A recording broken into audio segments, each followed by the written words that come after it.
श्री गणेशाय नमः.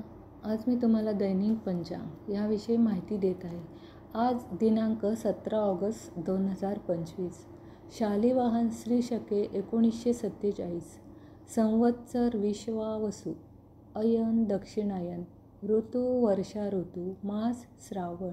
पक्ष कृष्ण पक्ष. तिथी नवमी 19.24 नंतर दशमी तिथी सुरू आहे. म्हणजे संध्याकाळी 7:24 दशमी तिथी. वार रविवार आहे. नक्षत्र रोहिणी आहे. 27.17 नंतर मृगशीर्ष नक्षत्र चालू होईल. योग व्याघात 25.29 नंतर हर्षण. करण तैतील सकाळी 8:28 नंतर गरज करण चालू आहे. आजचे ग्रह: मेष राशीत कोणताही ग्रह नाही. वृषभ राशीत चंद्र आणि हर्षल आहे. मिथुन राशीत गुरु आणि शुक्र आहे. कर्क बुध राशीत आहे. सिंह राशीत सूर्य केतू आहे. कन्या राशीत मंगळ आहे. तुला राशीत कोणताही ग्रह नाही. वृश्चिक राशीत कोणताही ग्रह नाही. धनु राशीत कोणताही ग्रह नाही. मकर राशीत प्लुटो वक्री आहे. कुंभ राशीत राहू आहे. मीन राशीत शनी वक्री, नेपच्यून वक्री. राहू काळ सायंकाळी 4:30 ते 6 वाजेपर्यंत.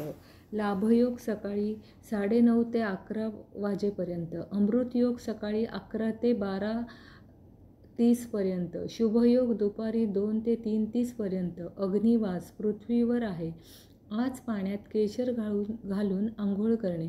सत्पात्र व गरजू व्यक्तीला किंवा विष्णू मंदिरात गूळ, गहू, चणा, कापूर, तांबा, लाल वस्त्र दान करणे. सूर्याला तांब्याच्या गळव्यात कुंकू, अक्षत, लाल फूल घालून ओम आदित्याय नमः या मंत्राने अर्घ्य देणे. जपा कुसुम संकांचम काश्यपेयम महद्युतिम तमोरिम सर्व पापघ्नं प्रणतोऽस्मि दिवाकरम. ओम राम ह्रीं रौं सहा सूर्याय नमः. ओम नारायणाय नमः या मंत्राचा 108 वेळा जप करणे. ओम या मंत्राचा 21 वेळा जप करणे. आदित्य हृदय स्तोत्र, सूर्य कवच, हनुमान चालीसा पाठ करणे. दिनविशेष: आदित्य पूजन. सर्व कार्यांकरिता शुभ दिवस आहे. शुभम भवतु. शुभ प्रभात. वंदे मातरम.